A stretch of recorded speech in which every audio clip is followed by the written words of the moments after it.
花开花落自有时，缘去缘来总有因。大家好，欢迎收听《翠花的秘密》。7星级酒店的私人包厢内，一位面容丰润的富婆坐我对面，她甩给我一张支票，1000万，离开我儿子，下辈子你都不愁吃穿。富婆是我男朋友的妈妈。我不急不忙地掏出一张空头支票，快速地写下一串数字。随后压在他的支票上面，5000万，允许我和明华在一起。富婆愣了片刻，我洋洋得意，她果然是被我的气势给唬住了。谁知她一拍桌子，拿出讨价还价的架势，1个亿！我的嘴巴没给脑子思考的机会，直接拍板决定成交，怕他反悔。于是我一口气把他的1000万和我的5000万一起揣兜里了。富婆目瞪口呆地看着我，良久的沉默。隔着一张10人位的大圆桌，我跟富婆大眼瞪小眼。富婆先绷不住了，伸手跟我要钱，1个亿，拿来。我眨巴着眼睛，无辜地看着她。阿姨，搞错了吧？不是您要给我1个亿，让我离开明华吗？我答应了。您还差我9000万才对。啥？他那点富婆的修养早就忘到了九霄云外。你说给我5000万，允许你们在一起，我加价到1个亿，你说成交？到底是谁答应了谁？谈判没成功，主要是那1个亿让我俩都产生了歧义。我和明华依旧恩恩爱爱，好几次明华带我回他家吃饭。他妈妈都逮住机会私下问：“你跟小华都不分开，那1000万的支票什么时候还给我？”我一副理所当然的表情看着他。呀，阿姨，我以为你同意把它当成彩礼的一部分给我呢。他大吃一惊。彩礼？我淡定地告诉他：“对呀，你的支票，我的支票都是出自明华的账户。”他说：“这6000万就当彩礼好了。”阿姨，您不会有意见的吧？我如果有意见，你会还给我吗？我摇摇头，很坚定地回答：“不会。”笑话，进了我口袋的钱还能给他长翅膀飞走的机会。于是接受了他们家6000万彩礼的我和明华步入了婚姻殿堂。明华带我回他家。哦，不对，那是我的家了。一进门，我高兴地拿出红本本，给了婆婆一个热情的拥抱。妈，以后咱俩就是一个户口本上的亲人关系了。婆婆惊愕了3秒。你俩领证了？对呀，我什么时候答应了？1000万的支票，您不是没拿回去吗？我以为您默认了。婆婆沉默了好半天，转身进了厨房。这是又默认了。我一蹦3尺高，然后我听她喊了一声公公，老公，过来打下手。来喽。公公拉长着嗓子应她，随后走进了厨房。很快，我们举行了婚礼。我给婆婆敬酒的时候，她身后的一个老姐妹带头起哄：“新娘子跪下敬茶，婆婆才会喝哦。”跪，这真是好新鲜的一个字。不过我字典里面从来没有出现过。我没跪过天，没跪过地，连我亲爹亲妈都没跪过。天王老子来了，也不跪。婆婆即使不是很满意我这个儿媳，奈何已经到了结婚这一步，也只能将就。她忙打圆场：“我们家不兴贵，讲究人人平等。我婆婆就是跟别人不一样，我看人的眼光还是在线的。”我含笑奉上茶盏，笑的那叫一个真诚。妈妈，请喝茶。乖。婆婆扯着笑给了我一个大红包，很厚，我笑得更甜了。谢谢妈，祝妈妈笑口常开，青春常在。然后我又收获了一个更厚的红包。婚礼之后，我光明正大的跟婆婆住在了一起，和往常一样。我日上3竿才起床，下了楼就开始找妈妈。妈，我饿了，有什么早餐吃啊？婆婆头也不抬：“什么时候了，还吃早餐？要吃的，到厨房找阿姨做去。”找我干嘛？这语气不对劲。我凑到她身边：“妈，我知道你在关心我，你是在提醒我，太晚吃早餐对身体不好。我就知道妈最心疼我了。我抱着她的胳膊，脑袋使劲在上面蹭了蹭，她推了我一把，我如自动弹簧一般，又粘了过去。几次下来，她就随我去了。关心你，你难道听不出来我在挑你的刺吗？我大吃一惊，妈，你挑刺都带着这么关心的语气，你觉得你是在挑刺，还是在心疼我呢？你会不会弄错了？婆婆说不过我，扁着嘴催我吃早餐去。我就知道她关心我，还傲娇上了。我跟她撒娇，妈，我不要阿姨做的，你做的比她做的好吃。婆婆看了我好几眼，确认了我真诚的眼神，她认命地放下了手中的书，起身到了厨房。我就知道她刀子嘴豆腐心，我像个小尾巴似的跟在她后面。我自告奋勇跟她提议，妈，我给你打下手。当我第3次把鸡蛋的蛋黄和蛋壳打碎在一起后，我被婆婆赶出了厨房，碍手碍脚的出去等。我多想跟她一起准备爱心早餐，奈何她心疼我，不让我插手。妈，万事开头难，失败乃成功之母。只要我坚持不懈，总能把鸡蛋打成功。你再给我一次机会呗，不是我不给你机会，是蛋已经经不起你再浪费了，不然你就得喝西北风去了。瞧瞧这关心我的语气，我就知道你最心疼我。但是你这么宠着我，迟早会把我宠坏。婆婆给了我一个白痴的眼神，最终我如愿地吃上了婆婆给我准备的爱心早餐。日复一日，这天我刚起床，就看见婆婆蹬着高跟鞋要出门，我急忙凑她跟前拦着她，妈，你要去哪？带我一个呗。她挑眉看着我，跟老姐妹喝下午茶。我好心地提醒她，但是现在是上午啊，会不会太早了？我不得去美个容，再做个发型。等等，带我一个，必须得带上我，这一块我专业。我死皮赖脸跟着婆婆进了美容院。美容结束后，在我的强烈建议下，婆婆做了一个离子烫，但是婆婆看起来很不高兴。妈，我真的觉得你年轻了很多呀，这个发型超适合你，你为什么不开心？去这里说我皮肤暗沉，去那里说我头发干枯，换你能开心吗？瞧瞧这些昧着良心赚钱的家伙，把我这么美的婆婆都整自卑了。以我的专业眼光来看，有个地方能让你开心。于是我拉着婆婆去了服装店，转了一圈出来后，我俩穿了姐妹装，满意吧？婆婆笑了一声，你怕不是想看别人笑话我？妈，你就算不相信你自己，也要相信我的眼光啊。婆婆的那帮老姐妹早到了，我跟婆婆进去的时候，她们有被惊艳到，因为她们的眼都直了。老姐妹招呼婆婆坐下，你这大半年不见我们姐妹几个，是不是你家儿媳有好事了？这个声音我记得，不是婚礼上让我跪下敬茶的那位。婆婆看了我一眼，年轻人有自己的想法。老姐妹不依不饶，哎呦，6000万的彩礼，我以为是奉子成婚呢。现在的年轻人不懂得尊老爱幼，就喜欢剥夺老人家当奶奶的权利。看看隔壁老王家的狗都生好几窝了，我听不下去了。阿姨，我妈那是把我当亲闺女疼。当初要不是明华拉着，我妈还能在后面加个0。你看这大半年的，我们母女俩天天黏一块，我妈就是好姐妹喝个下午茶都要带上我。老姐妹哼了一声不说话了，继续撸猫。我惊叫一声，哎呦，这狗真可爱。老姐妹反驳，这是猫，是猫，一时没发现，以为是隔壁生了几窝的狗呢。对了，阿姨，你家猫生了猫崽子吗？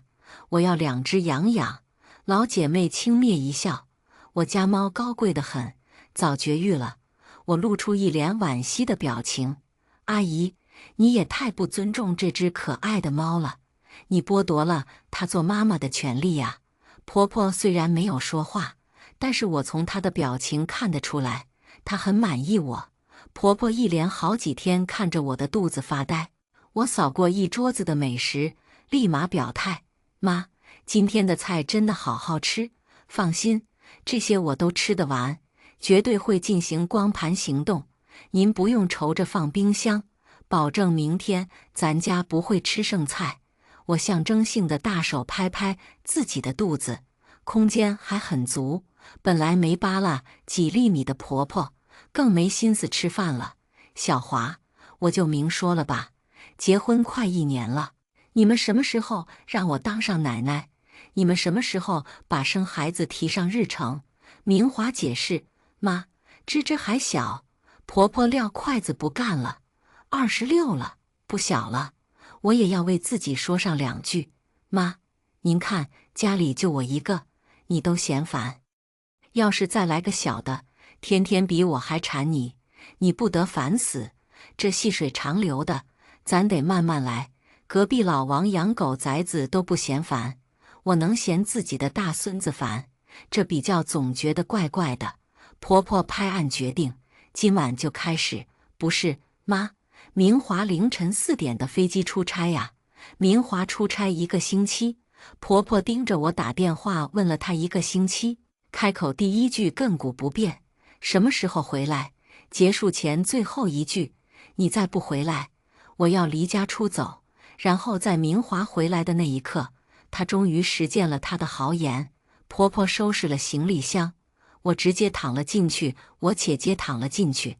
妈，没有你的早餐，我会被饿死的，不然你也把我打包带走吧。我什么都不说，你给我吃饱就行了。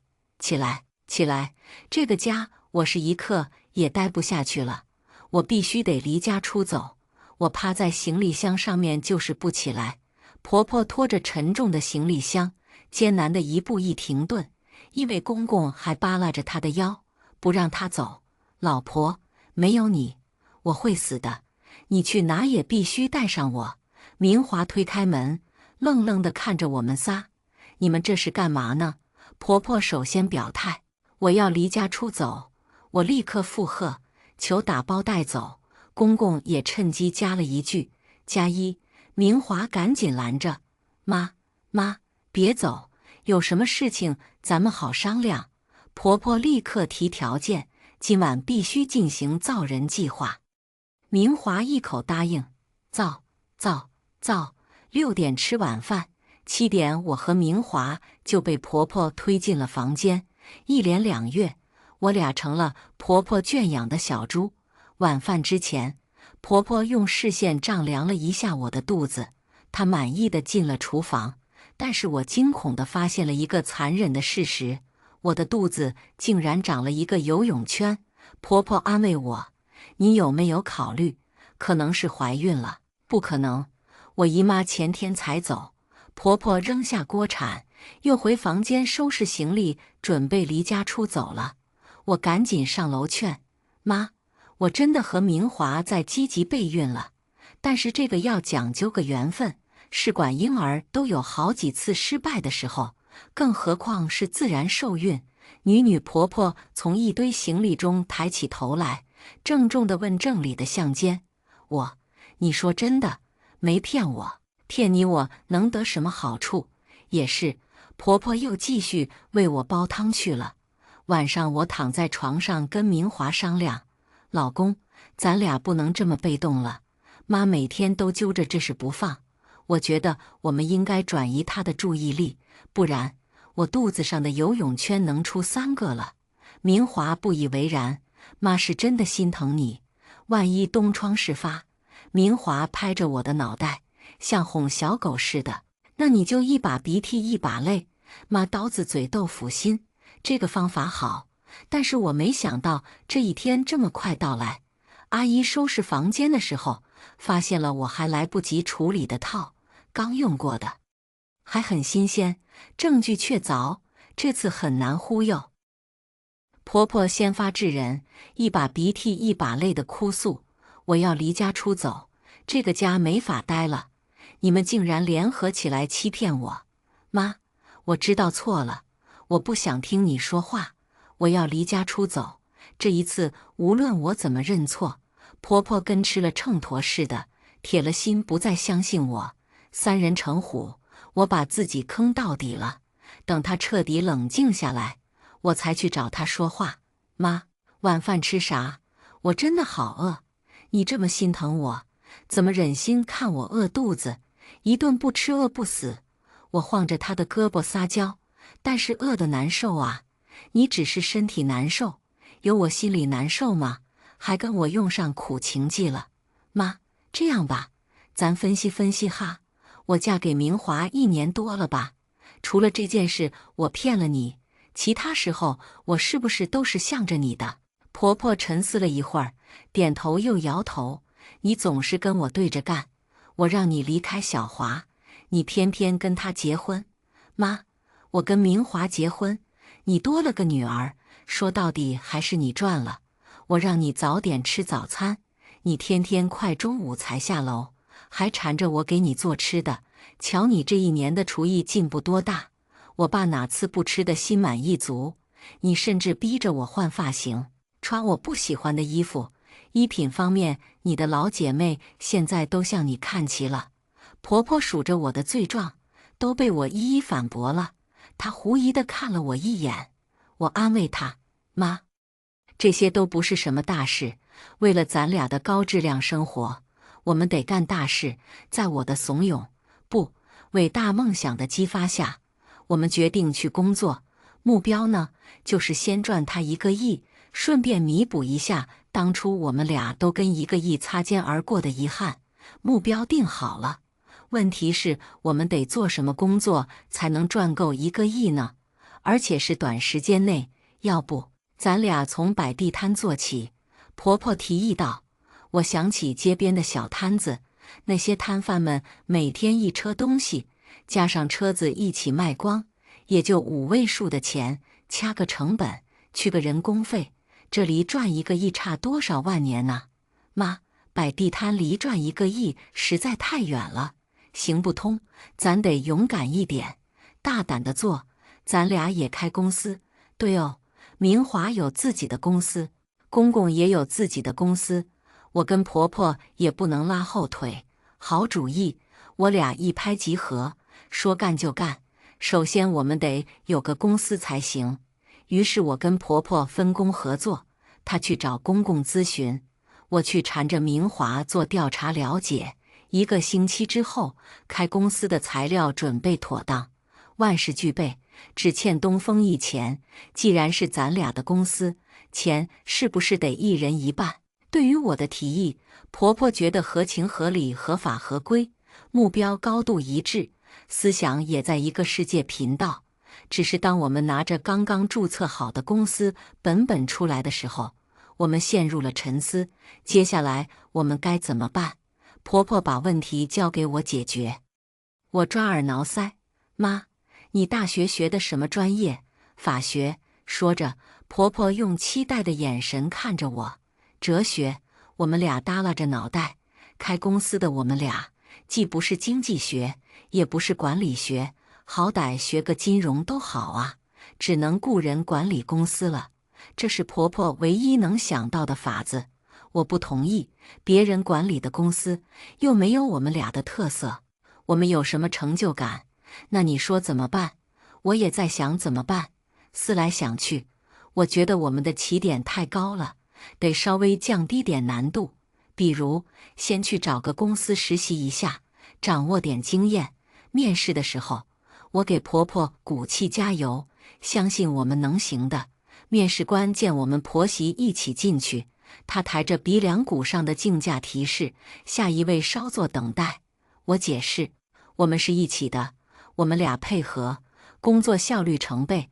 面试官在我们和他手中的材料之间来回扫过，然后客气地说：这个岗位我们只招聘1位工作人员，只付1份薪酬。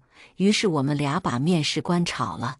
面试失败，公公把婆婆护在手心里宠了几10年，第一次见她撞了南墙如此沮丧。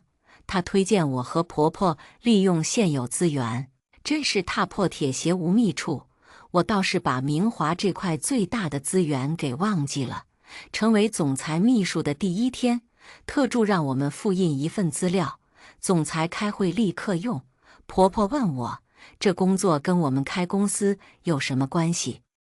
我尝试着揣测，难道明华告诉我们要从小事做起？对，小华最注重细节。面对一个巨型的复印机，我们连开关都找不着，要不是有度娘帮忙，我们估计需要1个小时才能完工。总算在开会的时候，我们准时送到了会议室。明华在上面滔滔不绝，赏心悦目。我跟婆婆摇耳朵，我老公帅吧？婆婆异常自豪。我生的话音刚落，会议室里就响起了员工们此起彼伏的议论声。总裁，这份方案不对呀！明华拿过去翻了翻，这份方案是我和婆婆复印的，有问题的话，不，自信一点，有问题也是特助给的资料，我们绝对没问题。明华若无其事地看了我一眼，然后淡定地放下方案。各位，这份方案是对的，我就说嘛，我不可能出问题的。我拍拍婆婆的手，安慰她。接着她说，就是页码和正反页印错了，请大家看屏幕。她好像知道我会出错似的，提前做好了非常详细的 PPT。我和婆婆悄悄出了会议室，婆婆小声跟我嘀咕，你不是信誓旦旦地表示我们不会出错吗？我很坚定地告诉她，我们没错呀，错的是度娘。她也丝毫不怀疑，对，咱们没错。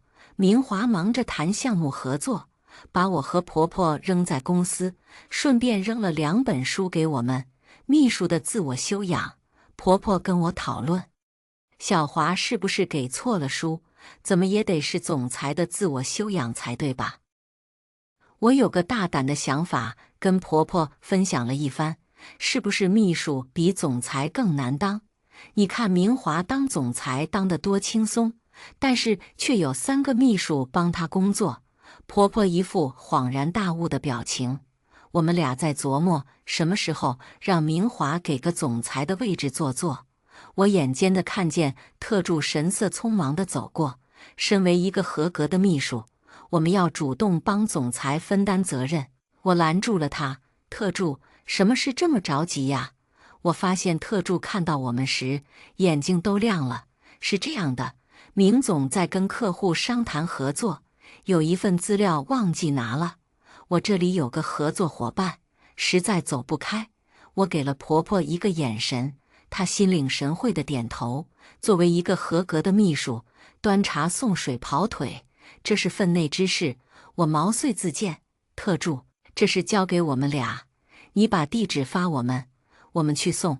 临出门前，特助再三叮嘱，一定要快点送到总裁手中，千万不能有任何差池。我拿秘书的合格修养跟他保证，绝对准时准点送达。车是我开的，导航是听婆婆的，但是为什么越走越不对劲呢？我催婆婆，妈，看一下导航对不对，应该对了吧？我看路线就往这个方向来的。我伸手问她要手机看看，她说手机没电了，这是个致命伤。最后我们问了一个好心的路人借电话打给明华，明华很焦急，得知了我们的地址之后，只给我们下了一个命令，待在原地别动，等我来。我们很老实的在原地待了1个小时，期间我们探讨了很久，为什么要那么听话的等他来，而不是朝着原路返回？最后得出的结论是，作为一个修养合格的秘书，必须得听总裁的话。看到明华下车，我立刻迎上去邀功，文件我们送来了，快点，咱们去谈合作。上车后，明华淡定地告诉我们，不用了。我有点小雀跃，成了，我老公就是不一样，我看人的眼光还是在线的。谁知下一刻，明华就告诉我吹了，那得损失多少啊？也就几个亿，几个亿。我跟婆婆对视一眼，痛心疾首啊！我们奋斗的几个小目标啊！经过这件事情之后，我和婆婆痛定思痛，决定加倍学习秘书的自我修养，挑灯夜读，才能彰显我们的决心。公公打着哈欠来催婆婆该休息了，被婆婆赶走了。紧接着明华也来催我，我嫌他耽误我成为一个修养合格的秘书，让他赶紧闪人。他拗不过我的坚持，失望地走了。我跟婆婆互相打气，击掌为盟，相互监督，一起成功。在我第10次头点地的时候，婆婆推了我一把：“芝芝，你口水流我衣服上了，快起来看书。”我虽然嘴里应着她，行动上却一点起来的样子都没有。最后我们双双倒在了舒服的大床上。第2天，我们4个人都顶着一张熊猫眼在饭桌上相遇。明华说，为了我们一家人的和谐生活，她宣布要辞退我和婆婆。我和婆婆刚刚燃起好好学习的斗志，就这么被她无情地扼杀在襁褓中。我不能甘心啊！我们俩尝试着去争取一下。明华决定不再给我们机会，不当秘书也行。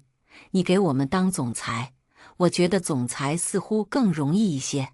我觉得你俩回去睡一觉，做梦可能更容易些。他把我们俩推出了书房。婆婆在一旁惆怅地问我：“小华是什么意思？说我们俩不行？他可能觉得咱俩太辛苦了，他心疼咱们。走吧，听他的话，赶紧补眠才是关键。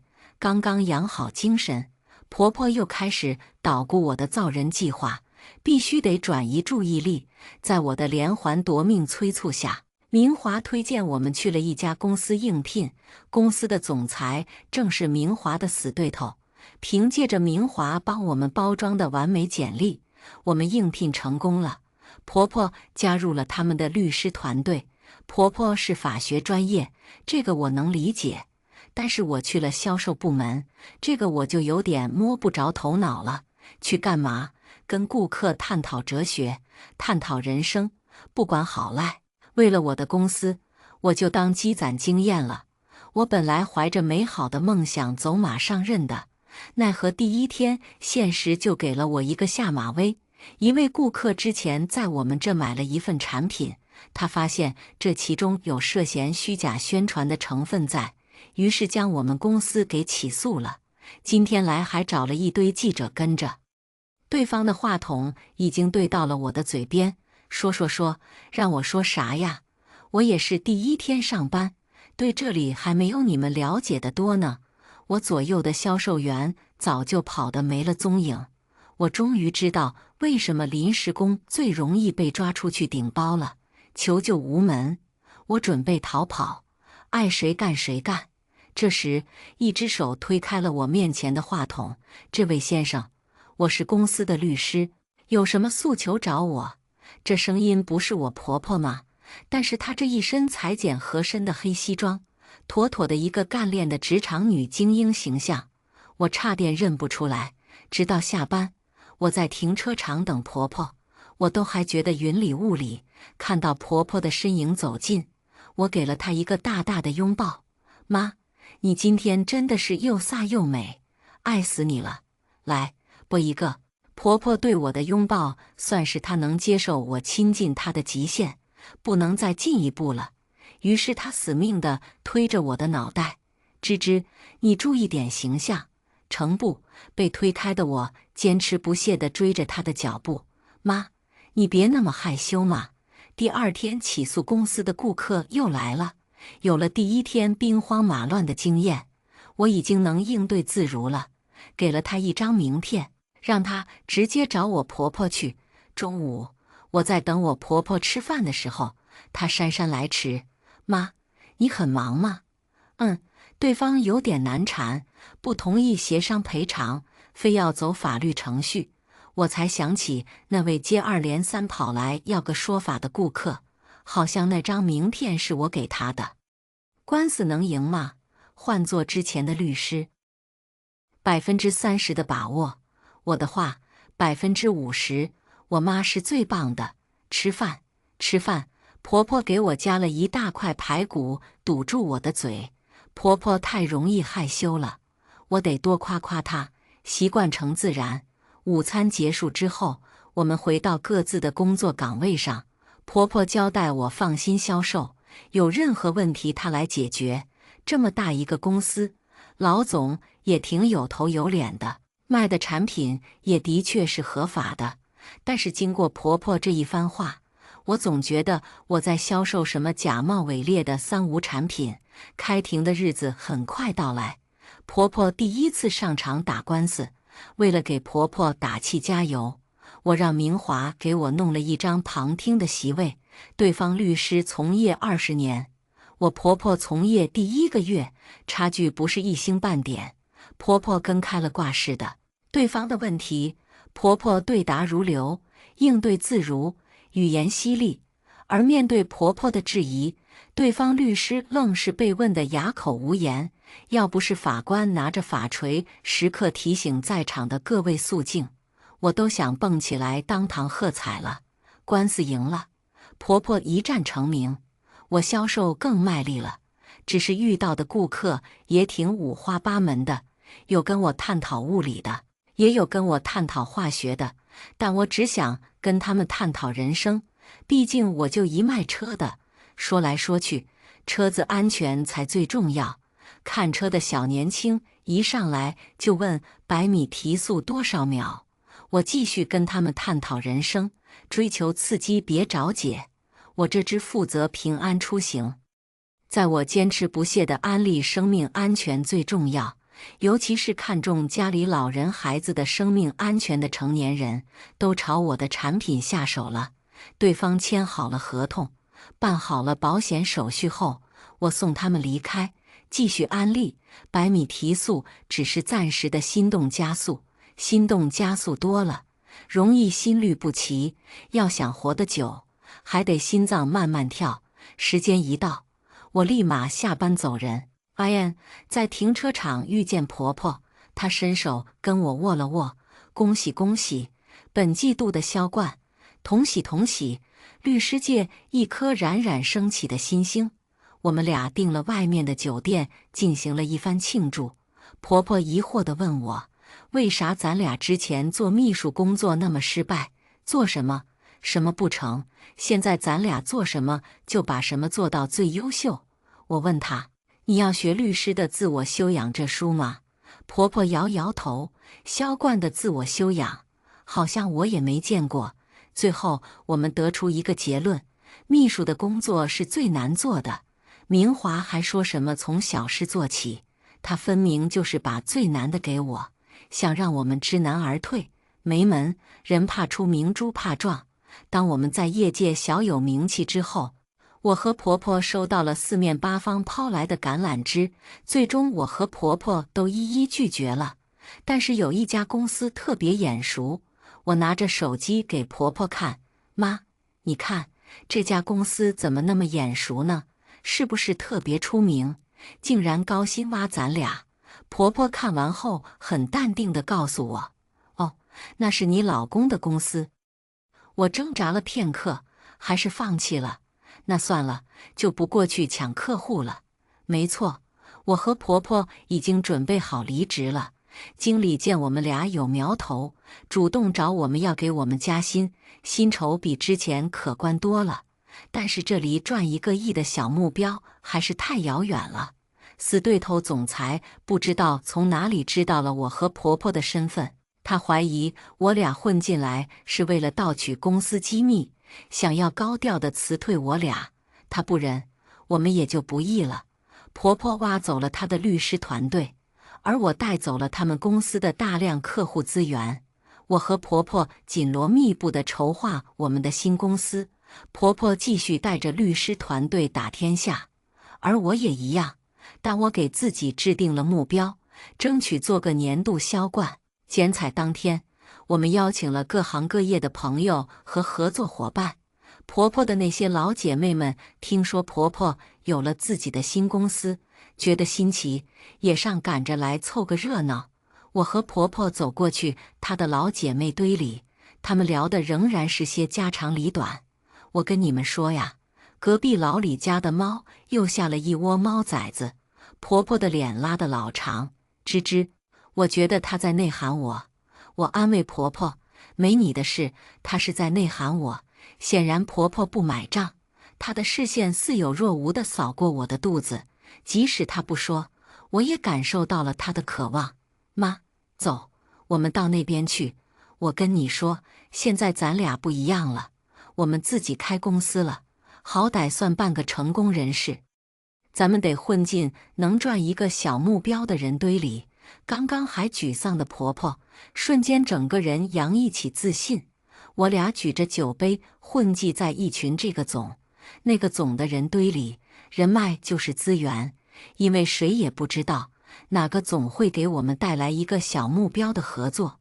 婆婆的注意力被成功转移，我发现她越来越有职场女强人的风范，公司规模逐渐走上轨道。这天，婆婆兴奋地告诉我，我们终于接到了一个小目标的合作伙伴，这是一个非常好的开端，有种出道即巅峰的感觉，不知道是不是太开心了。我跟婆婆说好想念她做的饭，婆婆认真思考了我的话，她也觉得，自从我俩开始搞事业以后，她好像再也没有给我下过厨。为了庆祝我们的公司事业蒸蒸日上，她决定亲自下厨。当然，最重要的是满足我的口腹之欲。婆婆厨艺一如既往的好，光是闻着就能让人食欲大开。但是今天我有点不太给婆婆面子，原因是我太馋了。她刚炖好一锅鱼汤，我就想先打一碗来解馋，结果我还没喝就脸色大变，继而一发不可收拾，吐了个昏天暗地。婆婆被吓着了，以为我太拼命工作，让自己给病倒了。她立刻让司机把我送到医院，然后一个电话把明华和公公叫了过来。要不是我拦着她，她能把我爸妈和外公外婆一块叫过来。结果一出来，证明她的担心是多余的，因为我怀孕了，我要当奶奶了。婆婆抱着公公，笑得像个孩子，差点喜极而泣。公公取笑她当初知道有明华的时候都没有那么开心。我打断了她开心的幻想，妈，我觉得这孩子来的不是时候。婆婆担心我想不开，立马劝我，是时候，太是时候了，宝贝，你太会怀了。出人意料的是，婆婆捧着我的脸吧唧就一口，而且她不带脸红心跳的。我去，当初死不让我亲的，现在张嘴就来。早知道这样，早知道这样，我早该怀了呀。早怀好像也不是时候，毕竟公司才成立，公司刚起步。妈，你会很辛苦的，放心，放心，一切由我，公司我管，你我也管，将来这个小祖宗出事还是我管。我这个监护人的职责都被剥夺了，那我管什么？婆婆很认真的思考，你只管幸福。下面我们来听第二个故事。快递员把一只闪着懵懂大眼的橘猫抱到我面前时，其实我并没有太大的情绪波动，反倒是查房的护士皱了眉头，说：“医院不给养宠物，快把它带走。”那只猫好像知道自己快要被遗弃了，不安地叫了起来。我心里软了一瞬，让小哥把它送去傅家老宅，交给傅家的小少爷，别说是我送的。我下意识叮嘱小哥，毕竟我的孩子好像生来就不喜欢我这个母亲，对于我送的东西，他一向是拒之门外。快递小哥的背影走远的时候，我终于打开了2天没开机过的手机，上面空荡荡的，一条信息也没有。我给傅云川打了个电话，你上次说的离婚，我同意了。他久久没有说话。我只听到沉重的呼吸声，除此之外，还有一个女人的娇笑声。我等了一会，她还是没有发表意见，我便当她默认了，立即挂断了电话。从前听人说什么7年之痒，我还有些嗤之以鼻，觉得我和傅云川一定会恩爱百年。可没想到，我最终还是输了。办了出院后续之后，我拖着疲惫身躯回家，却发现半个月来没踏进家门一步的傅云川，此时正坐在沙发上等我。怎么才回来？傅云川皱着眉头，没有像往常一样一回来就见着我忙碌的身影。他有些不太开心，看到我苍白到病态的脸色和皱巴巴的衣裙，他下意识皱起眉头，让我先去洗个澡。我淡淡点头，径直路过他的身边。等我洗完澡出来，他还坐在沙发上，桌面还摆着一堆大牌奢侈品。他下巴微抬示意，出差顺带给你买的，都是些大火的款式，一看就是随便让柜姐包起来，然后随便拿回来打发我的。我懒得多看一眼，随手擦了擦头发，问他离婚协议记得叫人准备，你什么时候有时间随时联系我。傅云川忙得很，一周里有5天都不在家，这段时间更是和别人打得火热，忙到生日礼物都需要小情人去帮他选。我不在意在这件事上迁就他，只要能离婚，别的随意，别闹了。你还怀着我的孩子，你想让他一出生就没了爸爸？傅云川顺手拿起一旁的小盒子打开，里面装着一大两小的钻石饰品，是时下最流行的子母扣。我流产了。没等他接着说话，我便打断了他。傅云川愣了一晌，眼色忽然有些通红。半个月前，我忽然有些腹痛难忍。傅云川当天正好回家取文件，我还没来得及求助他，他便接到了软软的电话。他急匆匆开车出门去替软软解决难缠的合作商，而我忍着痛，自己叫了救护车。刚到医院门口，就收到了他和软软的亲密照。本来就岌岌可危的胎相再也坐不住，怀了宝宝3个月，他还是化成了一滩血水，离开了我的身体，胚胎没流干净。昨天原本是我和他的结婚纪念日，我却只能一个人去做手术。更可笑的是，从手术台下来不久，我便收到了那一只猫。傅云川和他的小情人就像是在嘲笑我的无能，做的事情像一把又一把的刀子，直往我心里插。而且他明明知道我最怕猫。傅云川猛地站起，握紧盒子，指节发白的厉害。他没有质问我为什么不告诉他，因为那个深夜他挂了我很多次电话，唯一一次接通只有一句话：我现在在忙，你别吵。大半夜的被软软叫出去，能在忙什么呢？没事，我们还有聪聪。他故作轻松地笑了一声，表情却比哭还难看。没等我回话，他走向房间，熟练地关上了门。他似乎已经忘了，我们的大儿子傅占聪从出生开始就离开了我。这么多年来，他最恨的人就是我。我看着那道紧闭的门，第一次没有委曲求全地去求和。7年婚姻里，每一次的矛盾我都是求和好的人。大约是半年前，我们的矛盾更加激烈。我起了一己私欲，觉得再生一个孩子，我自己亲手带着，一定会缓和家庭关系，也一定会让我从宝宝身上获得久违的亲情。可是我错了，随着宝宝的离去，我们之间的矛盾已经到了不可调和的地步。傅云川，再见了。我对着那扇门喃喃自语。第二天一早，我还在收拾东西，软软就敲响了大门，拎着水果楚楚可怜站在门口。太太，听说您要和傅总离婚，您能不能别冲动？我抱手斜倚在门上，用心地打量他。软软是傅云川的秘书，听说家境贫寒，但人却努力得很。这份努力不仅用在工作上，还用在勾引傅云川这件事上。我曾见过他用无数种理由勾得傅云川为他抛下我，事后还会认为是我小肚鸡肠，想歪了他们的关系。可是哪个正经总裁会和秘书关系好到每次都出双入对，连深夜都待在一起？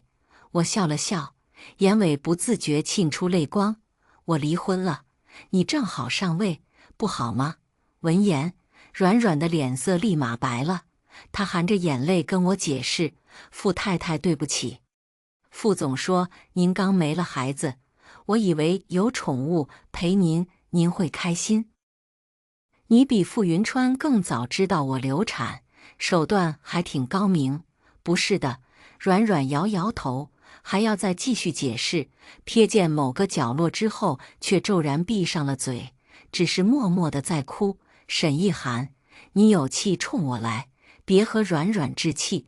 不知何时，傅云川出现在了我身边，他满身寒气，不由分说地把软软搂在了怀里。那样英雄救美的场景，还有娇艳欲滴的可怜样子，我相当熟悉。从前，傅云川也是这么护着我的，而现在的傅云川一言不发，当着我的面和软软走了，他一次也没有回头。一连几天，傅云川都没有回来，我却接到了儿子傅占聪的电话。他今年6岁，从满月开始就没有待在我身边过。傅云川也极少让他和我接触，一有什么事，总是叫软软去处理。傅云川说的没错，软软比我更像他的母亲。聪聪，怎么给妈妈打电话了？许久没有听过她的声音，我甚至有些紧张。呜呜呜，坏女人，你把阮阿姨搞哪里去了？儿子稚嫩的哭声从电话那头传来，我一下子如置冰窟。他已经1个月没有联系过我，再度想起我，竟然是来质问我把他的软软阿姨弄去了哪里。我忍着心酸安抚他，他却一直哭闹不停。我没办法，只能挂了电话，马上往傅家老宅赶。赶到的时候，却见到一大家子其乐融融的模样。软软坐在本该属于我的位置，抱着聪聪细心呵护。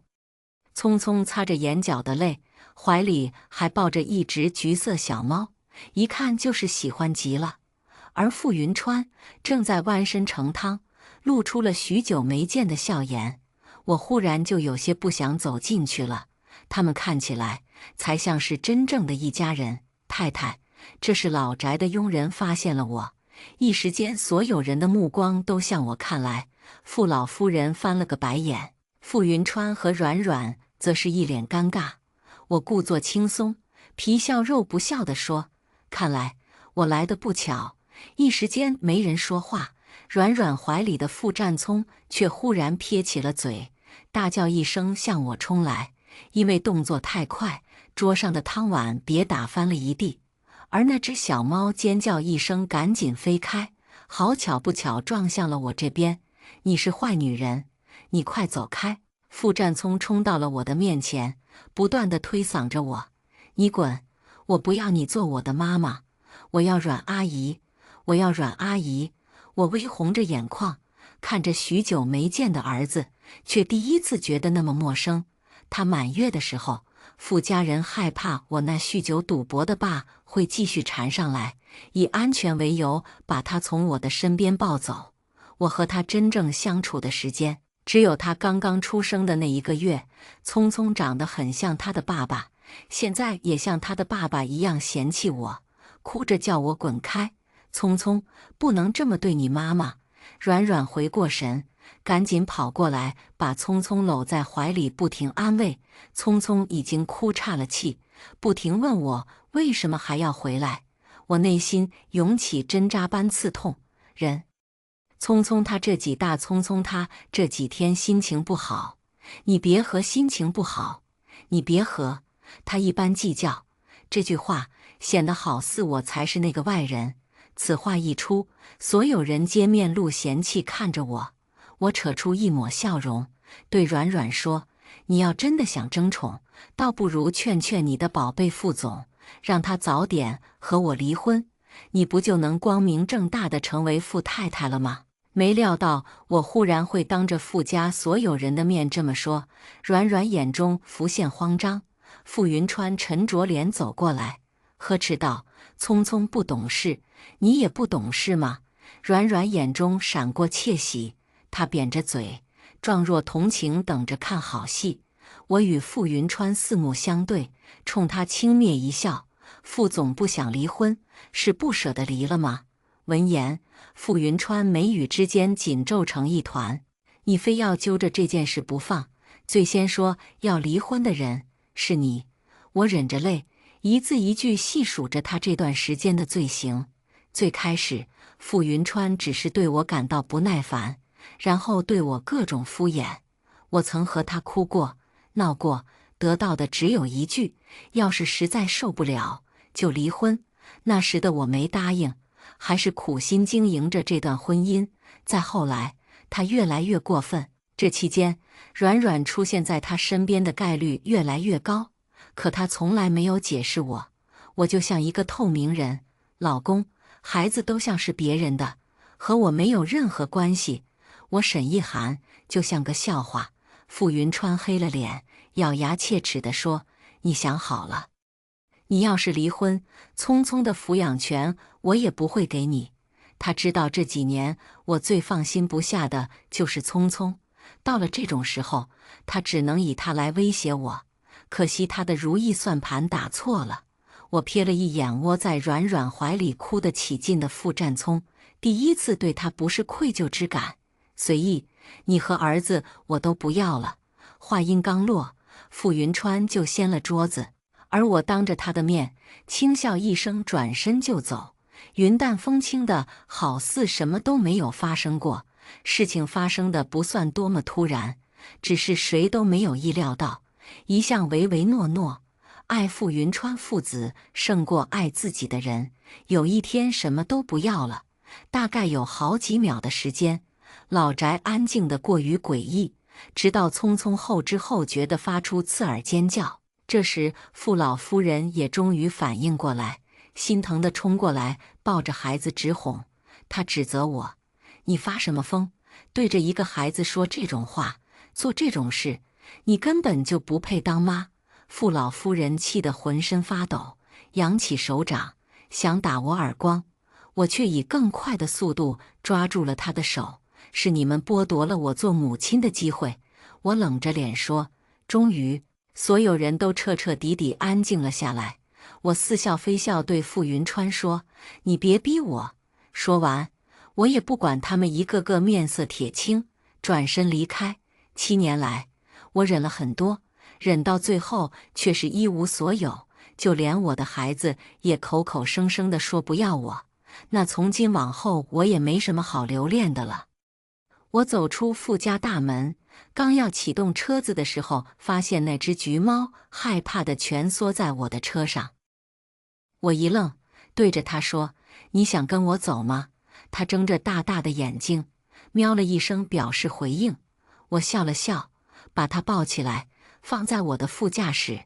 我好像也可以不害怕猫了，也可以在没有傅云川的日子里好好生活。车子很快驶离傅家老宅，在转角的时候，我从后视镜里看到了追出来的傅云川，紧随其后的是软软。好狼狈的一对男女，我心情一片大好。不管傅云川在身后的叫喊，一脚油门绝尘而去。回到家之后，我就开始收拾行李，该丢的我都丢了，还剩下一些让我有些为难。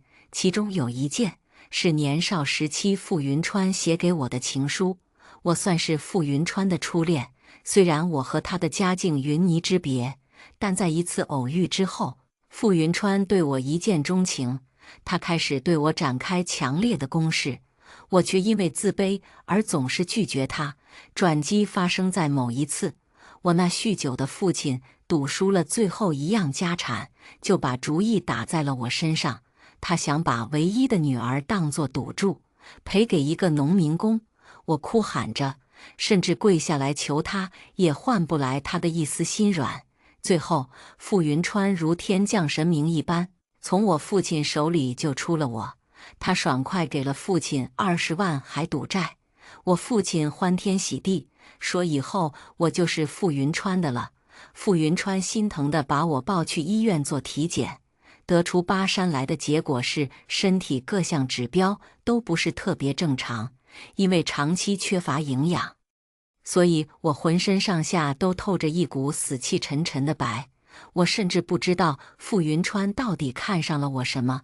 他笑了笑，不好意思地说：“那天在学校门口，我看见你在喂流浪猫，就觉得你特别有爱心。”当时的傅云川天真可爱，仅仅因为这一件小事，就把我装在了心里。然后他小心翼翼地对我表白，我什么话都没说，却紧紧握住他的手。那一天在医院的病房里，他对我承诺一定会带我脱离苦海，不会再让我受苦，我一定会好好呵护你。这是18岁的傅云川对我许下的承诺。为了更加正式的恋爱，他给我写了一封情书，并且当着我的面念给我听。可现在情书泛黄了，他的承诺也在日复一日中再也消失不见。我终究还是没舍得扔，把那封情书放在了客厅最显眼的位置。我选择把这段过去交给傅云川，任他处置。除此之外，我还留了离婚协议书。拉上行李，我重重把房子的门一关。这一次，我们将彻底划清界限。在出发找朋友之前，我去了一趟医院。2年前开始，我的焦虑症就越来越严重，流产之后更是严重到了要吃药维持精神状态的地步。医生拿着报告单，眉头皱得像能夹死一只蚊子。沈女士，您的状态越来越差了，是吗？我觉得挺好的。我出门的时候把小橘猫也带上了，为了证实我说话的真实性。我把小橘拎了起来给他看，我现在都能接触猫了。医生一愣，表情变得更加惊愕。在过去我找他看病的期间，我说我最怕的东西就是猫，因为许多年前，我父亲为了阻止我和傅云川走，就把我最爱的小猫虐杀了。它被碎成很多块，惨状通过图片被父亲发给了我。从那之后，我便经常做梦，久而久之就变得非常怕猫。而那时的傅云川总是陪在我的身边，不厌其烦地安抚我，带我走出每一个困境。猫对我来说是可悲的过去，又是希望的曙光。医生最后什么都没说，只是沉默着给我开了新的药单。我拿着那张药单去取药的时候，碰见了最不想碰见的人。软软一手拎着药，一边心疼地查看着傅云川被包扎起来的双手。见到我时，无辜眨了眨眼。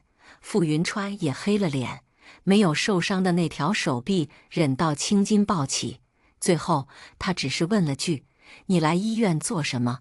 我将他视若空气，抬脚要走，他竟一把抢去我的药单，打开看了看。你精神有问题。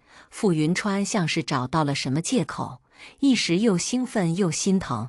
原来你是因为精神出现了问题，所以才会想和我离婚。眼看着他即将自己脑补一出大戏，我赶紧把我的药抢回来。你别自作多情了。或许是我的语气过于狠厉，傅云川难得的没有反驳，但他看起来有点受伤，委屈地看着我委屈的方向。要不是软软一直拉着，他好像还真是会不顾一切地冲过来似的。我加快脚步，逃离了这里。当天晚上，傅云川发疯一般一直给我打电话，或许是已经回到我们居住的家，却怎么也找不到我。电话挂了又打，挂了又打，直到我实在受不了，拔掉了电话卡，电话打不通，傅云川便给我发来微信：“你什么意思？你铁了心的要离婚是吧？就因为软软给你送了只猫？”见我不回复，他更是着急，信息源源不断地轰炸进来。他说之前和我提离婚全是气话，不作数，而且聪聪是对我太陌生了，所以才会出口伤人。我想了想，只给他回复了一句：“这3天我都会在民政局门口等你。”说完，我送了他一个偌大的红色感叹号。他被我拉黑了，信息没有再发过来，一连2天，我都在民政局门口等他，从日出等到日落，他都没有出现。但没事，我现在最不缺的就是时间。这期间，傅云川都没有联系过我，但是我知道，每一天他都会出现在民政局对面，就坐在车上看着我。看到熟悉的车牌号，我远远地望了一眼。他既然不下来，我就只好再逼一逼他。我开始结交新的朋友，各种意义上的。第4天，我和新认识的小狼狗一起站在了民政局。姐，你又不愿意嫁给我，带我来民政局干什么？我笑了笑，回他：提前熟悉流程啊。他撇了撇嘴，嘴里面一直都在吐槽我。他叫程怀，是我前天在酒吧认识的，一个看着纯洁无害，但脾气着实不怎么好的人。他说我长得很像他一个故人，没到2天，他就对我展开了强烈的攻势。这一天，我终于答应了他的约会邀约，只不过地址写在了民政局。我没有再说话，瞥了一眼不远处的路边，一辆车已经在那里打着双闪停了10分钟。刚刚我和程怀的互动全部被他收入眼底。我又和程怀在附近走了走，傅云川还是忍着没有下车。他现在特别会忍耐，听说这段时间他也不太好过。儿子吵着要自己的猫，也吵着要一个新妈妈，而他不想离婚，也不想另娶他人。没人知道他在想什么，只知道他现在像个神经病，喜怒无常，令人捉摸不透。我们就这么耗着，直到某一天，我终于等来傅云川的微信通知，他让我出去一趟，处理离婚协议，地址选择了一家咖啡店。我和他私奔的时候，被他父母反对，没有经济来源的。我们在这里打过半年工。我到的时候，傅云川正在看资料，他看了我好几眼，示意我先坐着等一会。大约过了10分钟，电话才挂断。从他刚刚说的话推测起来看，对面应该是软软，离婚协议带了吧？我也放下手机，是和他公事公办。傅云川收回视线，往桌面丢下一份离婚协议书。我甚至没有认真看，就翻到了最后一页，准备签名。你就这么迫不及待？协议都不看一看，就不怕我坑你吗？我好像也没什么值得你骗的。我没有房产，没有什么资金，这些东西全都还给傅云川，我也毫无怨言。傅云川不再说话，却在我欢天喜地即将签字的前一刻，用手挡住了签名栏。这么迫不及待的要和我离婚，就是因为你看上了那个叫程怀的小白脸。他脸色有些阴沉，为了他你连孩子都不要了。我刚刚偶然瞥见协议一角，上面明晃晃说着孩子的抚养权归傅云川所有，我这个亲生母亲未经允许不能擅自探望孩子。我无所谓，我胯下生出的血肉已经变成了刺向我的尖刀。他生来就高高在上，没了我他只会更好。傅云川没料到我的心已经坚决到了这个地步。他冷笑着环视一圈，讥讽道：别忘了，是谁带你逃出升天？我呼吸一滞，正要签名的手一顿。这里确实藏着太多我们之间的美好回忆。阳光最充足的地方有一个双人吧台，没人的时候，我们会一起坐在那里复习。每当阳光洒落，外面斑驳的树影便会印在偌大的玻璃窗上，而我和他坐在一起讨论题目，一度被许多顾客称为最美的风景线。但现在，我们只是红着眼，心里怀揣着对对方的怨恨，签下离婚协议书。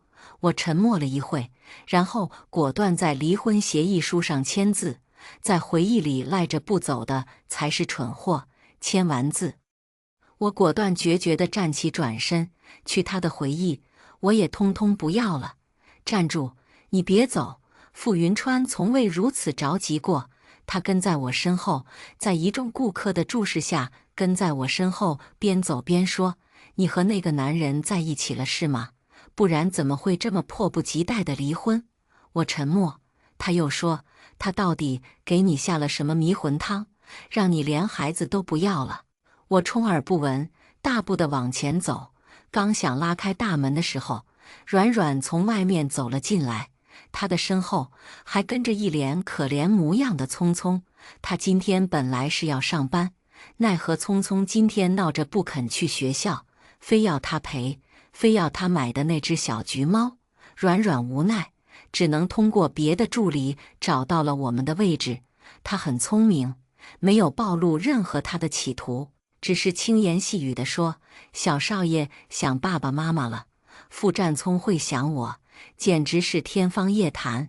果不其然，软软刚一说出口，聪聪就道：“我只想爸爸和阮阿姨。”这一次，傅云川没有惯着他们，他横眉冷对，朝软软道：“别的孩子当作你的工具。”软软的脸刷的一下全白了，环顾四周，他没有漏看周围人的指指点点。说完，他又第一次吼了儿子：“你是不是忘记谁才是你妈了？”哇！傅占聪立马就哭了出来，嘴里还在说着我坏。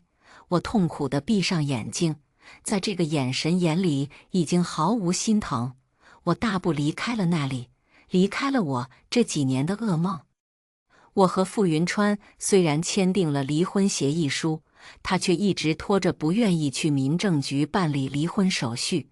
我也不着急，总之我已经重新过上了理想的生活。我最终还是拒绝了陈怀，但比较苦恼的是，他仍然有些穷追不舍，好似要确定什么一般，一直都在缠着我。但他很懂得怎么和一个人相处，这段时间以来一直都进退有度，也没有令我觉得反感。反而有时候我没时间，还会把我的花花草草以及那只小橘猫托养在他那里。这些日子，我在租来的房子里养了很多花草，闲来无事的时候就逗猫。我尝试着慢慢和小猫建立亲密关系，效果甚好。渐渐的，我可以不用吃医生开的药，都可以平复下来。要是今天回来没有在门口遇见傅云川的话，我会更加开心。你再不回来，我可能会把门踹开。他眼眶泛着微红，应该是许久没有休息过了，整个人也都消瘦了一圈。听说我离开之后，他再也没回过老宅，整个人意志消沉地留在我们共同居住过的房子，只看着一封泛黄的信出神。傅云川，你在装什么？我嘲讽地看着他，用他曾经说过的话回击他。我想，他应该自己折磨了自己很久。他绝对不会好过，一如这几年的我万般害怕会失去他，每一天都焦虑得睡不着。傅云川急了，赶忙从怀里掏出一封信，焦急开口：“这些日子是我对不起你，我们重新开始吧，我绝对不会再犯浑了。”他说，他反思了许多，终于明白我为什么会提出离婚。你不知道，傅云川。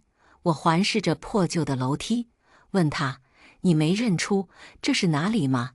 傅云川呆愣地看了一圈，看到转角某个涂鸦的时候，眼眶霎时就红了。这里是年少时期我住过的地方，那时候我被父亲拖着走，他突然出现英雄救美，给了我父亲一笔钱之后，坐下破败的楼梯不停安慰我。他说：“你别哭啊。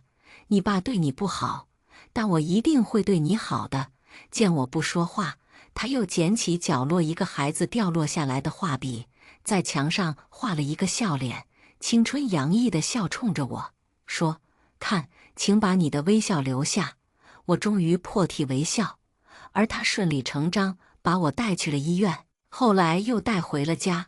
这近10年来，我都没有忘记那个画面。可现在，含着笑的少年逐渐变成面目可憎的模样，我便是在自欺欺人，也不得不承认这一切全都变了。傅云川想到了什么，蓦然红了眼眶。我知道都是我的错，再给我一次机会，我和软软真的没有任何关系，都是我气你的，气我。那傅云川也挺幼稚的，他红了眼眶，一直和我解释过去的那段时间里，他觉得我们的婚姻已经到了无法挽回的地步，可是他不想放手，所以就想找软软刺激我一下，希望我能正视这段感情，然后挽回他，却没想到弄巧成拙。这样幼稚的想法实在是令我笑不出来。我怎么不知道他遇上感情问题就能蠢成这样？沈一涵，正当我们僵持之际，程怀忽然抱着小橘猫出现在了楼梯转角。怀里的小橘猫一看见我就马上跳了下来，抓着我的裤腿不停地挠。我自然地蹲下来，把它抱在怀里，再一抬头，傅云川已经含着泪看我。你竟然养了只猫？傅云川和我在一起这么久，自然知道我最害怕猫，曾经到了见到都会忍不住颤抖的地步。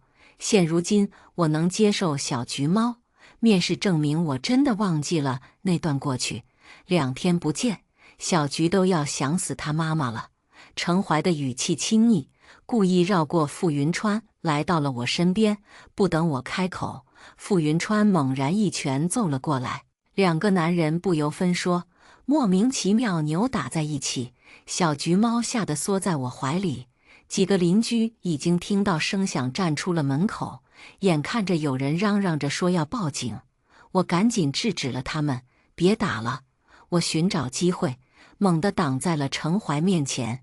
傅云川举着拳头，不敢置信地看着我。你还护着他？是，我果断承认，我们之间的感情问题不应该牵扯到别人，更不应该伤害别人。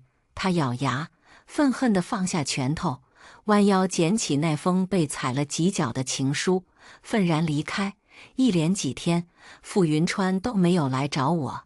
程怀笑嘻嘻地站在我身边，说听别人讲，傅云川把软软开除了。原本就是软软有心上位，故意设计让他过去，把他灌醉之后拍了亲密的照片。傅云川体谅他从贫困乡村走出来不容易，最后还是给了他一大笔钱，下半辈子他不用工作，也不愁吃穿吃完，目的算是达到了。傅云川这个人其实很善良，不然也不会救下之前的我，他只是对现在的我心狠而已。等了好几天，傅云川终于有了新的消息，他要求我今天回去吃饭。只有他和聪聪2个人。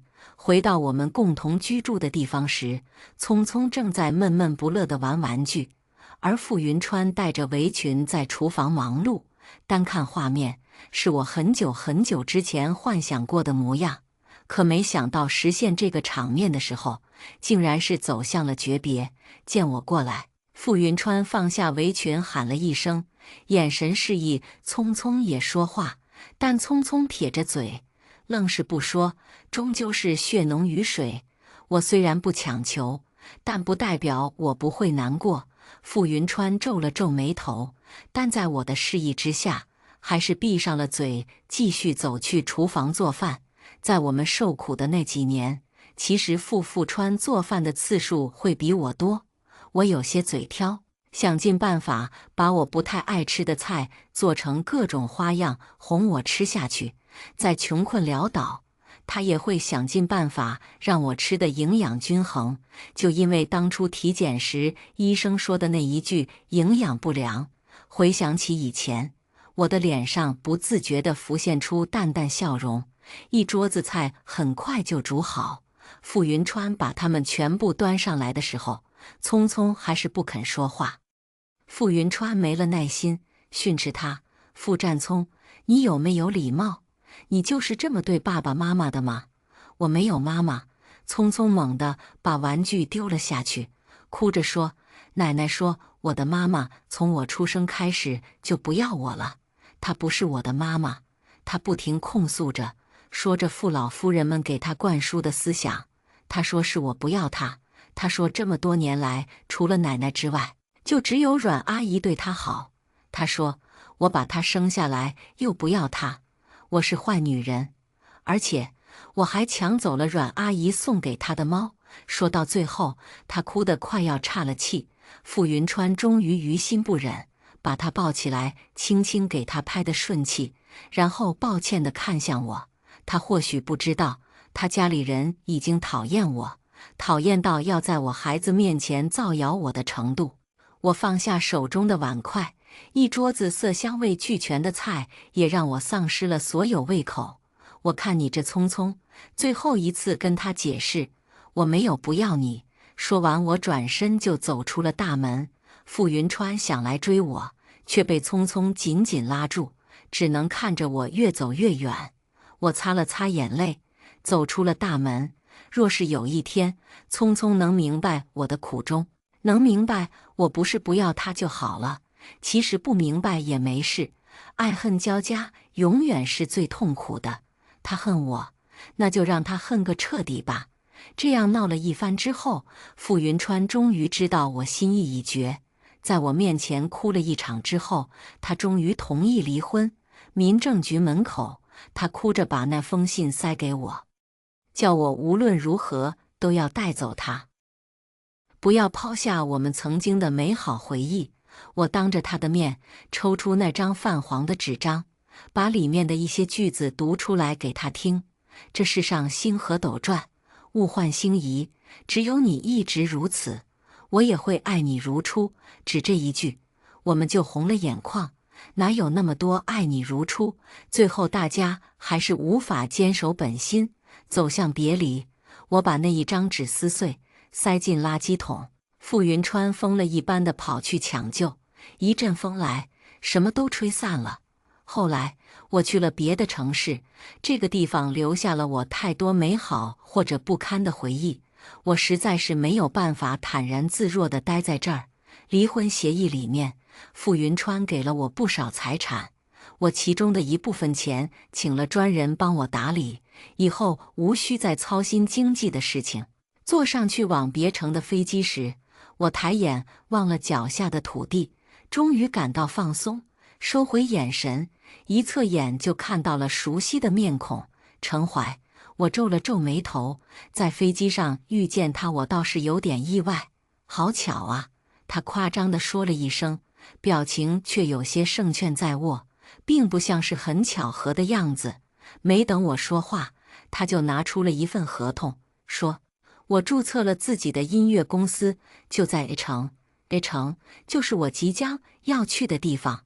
我有些惊讶，他就凑过来问我，不知道你还记不记得你读初中的时候，隔壁班有一个小胖子。我愣了一下，点头。虽然不知道那个小胖子叫什么名字，但他对我不错。好几次我爸追着我打，都是他去解围。他指了指自己，又说那个小胖子叫程怀。看到我沉默的表情，他不好意思地笑了笑。男大18变，越变越帅气。他这么给自己找借口。我笑了笑，没说什么，任由着程怀为自己挽尊。我知道他喜欢我，但我一时半会儿没法给他回应。小菊已经被我托运过来，那些花花草草能带的也全都被我带走。没想到连人也跟着过来了，我没忍住勾起嘴角，看着他可爱的样子，只希望这不是一段孽缘。今天的故事到这里就结束了，过去终将会过去，但故事已然成故事。您的点赞和订阅就是我更新的动力，期待您给出任何建议，我们下个故事不见不散。